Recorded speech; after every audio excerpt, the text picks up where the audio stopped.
السلام علیکم سامعین، 12 ربیع الثانی 8 نومبر ہے۔ سوشل انڈیا نیوز میں آپ کا خیر مقدم ہے۔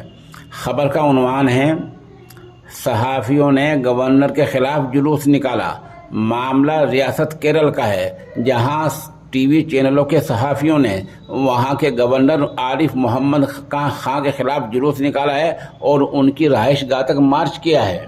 بتا دیں کہ گزشتہ روز عارف محمد خان نے اپنی پریس کانفرنس سے مقامی کئی ٹی وی چینلوں کے نمائندوں کو نکال باہر کیا تھا اور یہ آدیش دیا تھا نام لے کر کہ اگر فلاں ٹی وی کے یہاں پترکار ہوں تو باہر ہو جائیں، اور اگر وہ نہ جائیں تو انہیں باہر نکال دیا جائے۔ وہاں یہ اعتراض بھی سامنے آیا تھا کہ گورنر ہاؤس کے پی آر او نے انہیں باضابطہ دعوت دے کر بلایا تھا، لیکن عارف محمد خان نے اس پر دھیان نہیں دیا اور ان ٹی وی پترکاروں کو اپنی پریس کانفرنس سے باہر نکال دیا۔ صحافیوں نے ان کے اس قدم کو غیر جمہوری قرار دیا اور کہا کہ یہ ویوہار الوکتانترک ہے، غیر جمہوری ہے۔ صحافیوں نے آج اسی معاملے کو لے کر عارف محمد خان کی رہائش گاہ تک مارچ کیا ہے۔